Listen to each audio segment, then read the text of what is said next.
selwe lelanga namhlanje ekseni lihubo 106 sitawuqala ukufunda kuverse 25 106 siqala ukufunda kuverse 25 baletselela livele lihle abazange balikholwe livi lasimakade bakhonona basemathendeni abo abazange balilalele livi lasimakade ngakho ke waphakamisa isandla sakhe wafunga kubo ukuthi uyakubabhubhisa bafele ehlane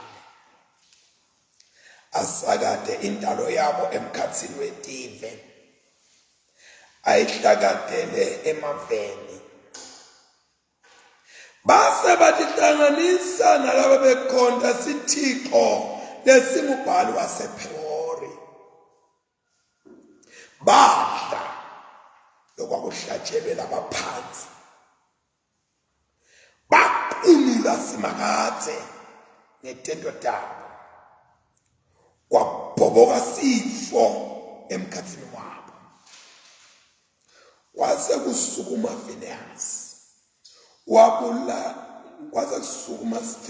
walamla ngekubulala letephulamthetho lesifo saphela lokhu kwabalelwa kuye njengekulunga titukulwane netitukulwane kude kube phakathi baqunula simakade ngasetiqojeni taseMeriba Mose wamambela kabi ngenxa yabo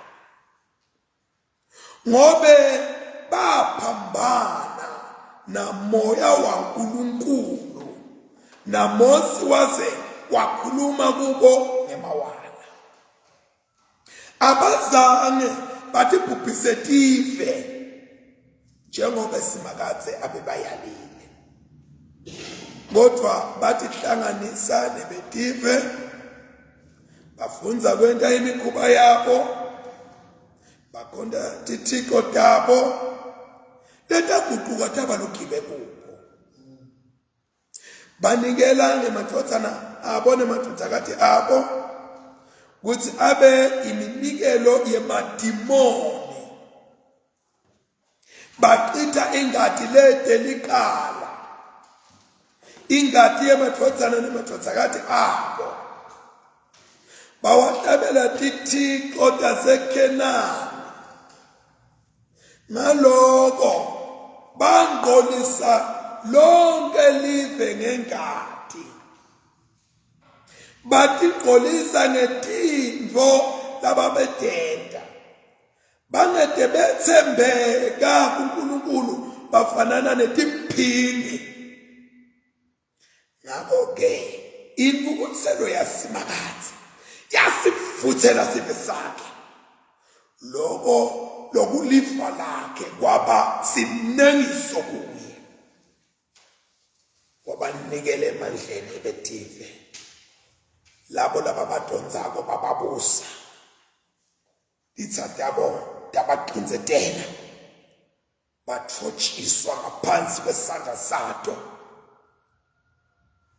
wabakhulula emahlandla lamanyenti kepha batimisela kumelana naye bawiswa phansi ngebubi babo nokho walunaka lusizi lwabo asakuvile ukhala kwabo wabevela wasikhumbula sivumelwane sakhe ngenxa yamusa wakhe lomkhulu wabuye wabahawukela wenda bonke bathumbi babo ukuthi babahawukele sisindise simakade uNkulunkulu wethu sibuthe ediveni usiqoqele ndzawonye kude sibonge ligama lakho leligcwele sigungubale ngekudumisa wena. Akabongwe simakathe uNkulunkulu waka-Israyeli usukela phakathe kude kube phakathe sibe sonke asithi amen. Haleluya. Dumisani simakathe akudunyiswe uyise nendodzana namoya engcwele njalo ekuqaleni senjalo nanyalo iyakuba njalo kude kube amen. Sitawulalela ufundwa kwesifundo sekuqala lesibuya ku-Apocrypha sibhaliwe encwadini ye-Wisdom chapter 10. Lapha ke bebaseluleke ukuthi sifunda verse 1 to 4, singamskipha 5 to 12, bese sifunda 13 to 21. Kodwa ngingacela njengemvume yenu ukuthi ngifunde from verse 1 to 21.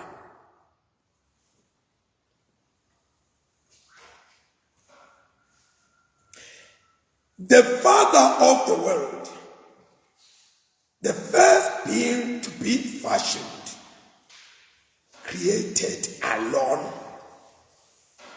He had her for his protector, and she delivered him from his fault.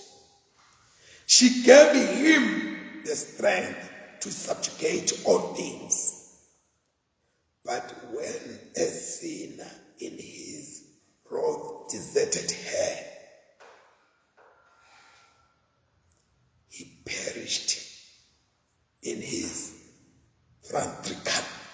fratricity for fearing. When because of him the earth was throned, it was wisdom again who saved it, piloting the vicious man on a petri piece of wood. Again, when conquering in wickedness, the nations had been thrown into confusion. It was she who singled out the vicious man, preserved him blameless before God, and fortified him against pity for his child. It was she who, while the godless perished, saved the vicious man. As he fled from the fire raining down on the 5 cities, in witness against whose evil ways a desolate land still smokes, where shrubs bear fruits that never repents, and where monument to an unbelieving a soul, there stands a pillar of salt. For by neglecting the path of wisdom, not only were they kept from knowledge of the good, they actually left the world as memorial of their folly, so that their crimes might not escape notice. But wisdom delivered her servants from their ordeals. The vicious man, fleeing from the anger of his brother, was led by her along straight paths. She showed him the kingdom of God and taught him the knowledge of holy things. She brought him success in his toil and gave him full return for all his efforts. She stood by him against a grasping and oppressive man and she made him rich. She gathered him closely from his enemies, and saved him from the traps they set for him. In an odious struggle, she awarded him the prize to teach him that pity is stronger than all. She did not forsake the vicious man when he was sold, but kept him free from sin. She went down to the dungeon with him. She would not abandon him in his chains, but procured for him the scepter of a kingdom and authority over his despotic masters, thus exposing as liars those who had traduced him and giving him honor everlasting. A holy people and a blameless race, this she delivered from a nation of oppressors. She entered the soul of a servant of the Lord and withstood fearsome kings with wonders and signs. To the saints she gave the wages of their labors.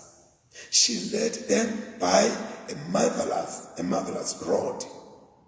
She herself was their shelter by day, and their starlight through the night. She brought them across the Red Sea, led them through that immensity of water, while she swallowed their enemies in the waves, then spat them out from the depth of the abyss. So the vicious despoiled the godless.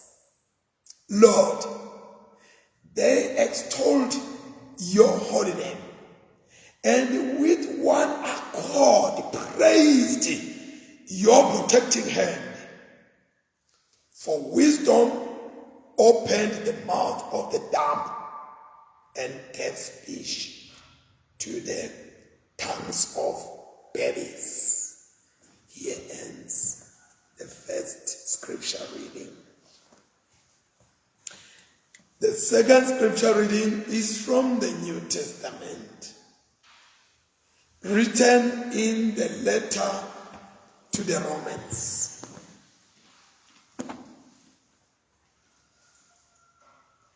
Chapter 12, we are beginning with verse 1 to 21.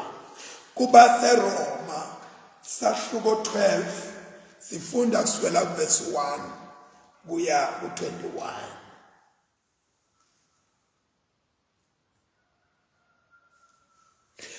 Ngakho ke bazalwane, njengobe uNkulunkulu ubenesihawu lesikhulu kangaka kithi, ngiyanicela ngithi nikelane imidimba yenu ibe umnikelo lophilako nalongqwele nalo ebukeleka kuNkulunkulu.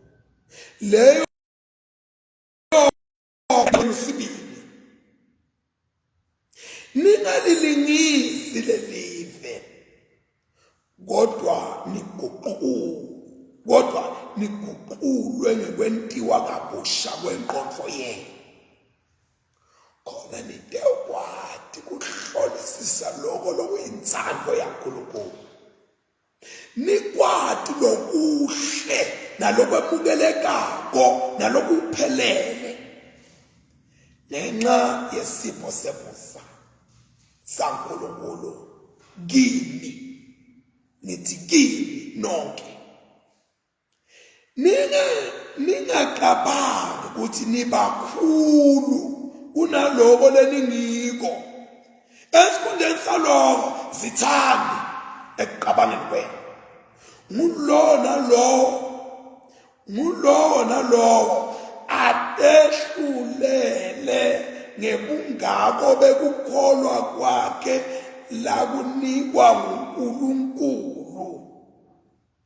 Njengoba umtimba umunye unetitfo letinyenti, tonke letitfo tinemisebenzi leyehlukene, kanjalo-ke nathi sibanyenti nje singumtimba munye kuKristu, sititfo letehlukene lesinye kulesinye.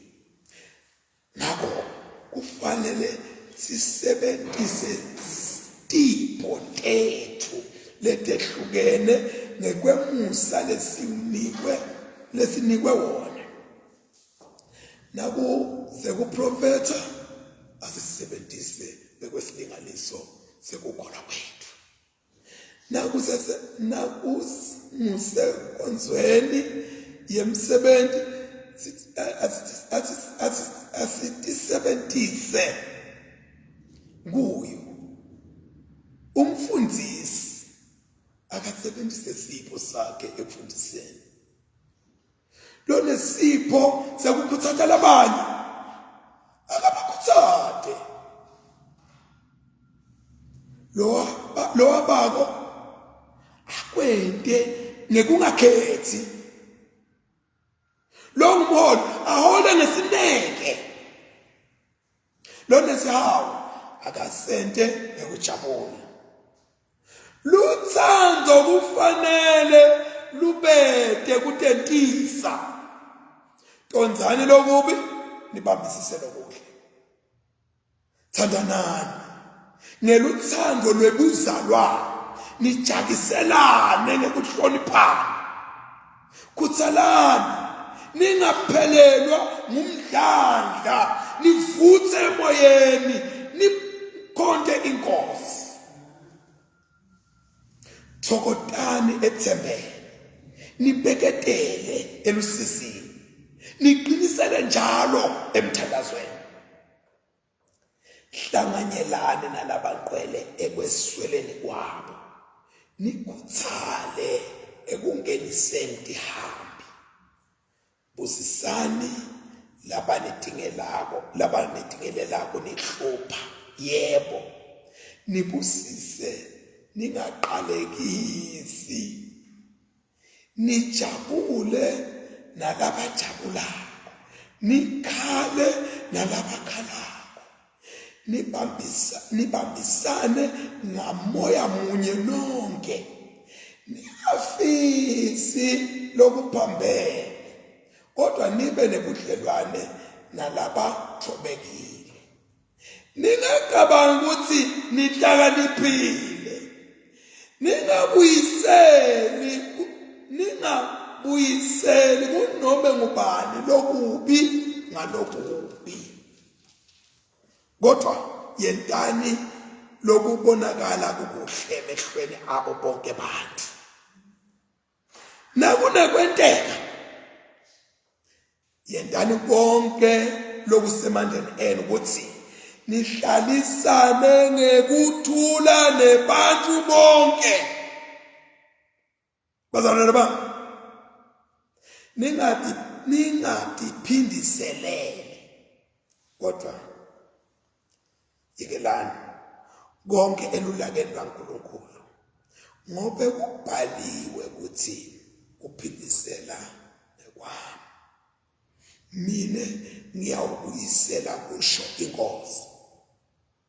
Cha, nangabe sitha sakho silambile, siphe kudla. Nangabe somile, sinathise. Ngobe nekwenta njalo utawube umthela ngemahloni ekutisola. Ningehlulwa ngulokubi, kodwa yehlulane lokubi ngalokuhle. Siphela lapha sifundo sesibili. Ngiyacela abazalwane sisukume siafeme ukukholwa kwethu kuleli laNkulunkulu nesivumo semapostoli. Ngiyakholwa uNkulunkulu uyisezomandla, umdali welizulu nemhlaba.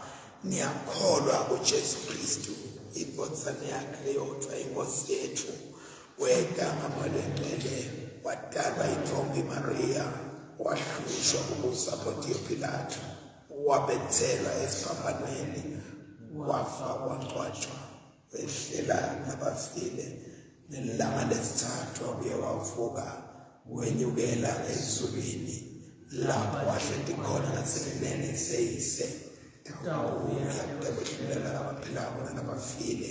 Ngiyakholwa umoya ogcwele, nasebandleni eligcwele elikatholika, nasenhlanganweni yalabangcwele, ukuthethelelwa kwedono, ukuvuka komtimba, nekuphila kwanini nanini. Amen. Asithandaze. Nkosi sawukele, Nkosi sawukele Baba wethu osezulwini, alingcweliswe ligama lakho, umbuso wakho kawude, inzalo yakho emhlabeni njengasezulwini. Siphe namhla kwethu kwamalanga onke, sithethelele idono lethu njengoba nathi sibathethelela abasunabo.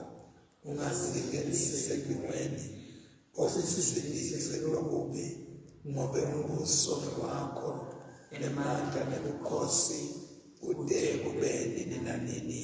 Amen. Nkosi uNkulunkulu, siyacela ukuba usiphe isibusiso sakho, ibandla lakho kugcwele, umhlaba kuthula, sibe sakithi kulunga. Bantu bonke kwathi umthetho wakho, vikele emakhaya ethu, vikele lababuthakathaka, uphilise labagulayo, thuthuthe labafayo, usize sonke ekuvukeni okujabulisako. Sicela konke lokho ngaJesu Kristu inkosi yethu. Amen. Gracious God, your Son revealed the meaning of love.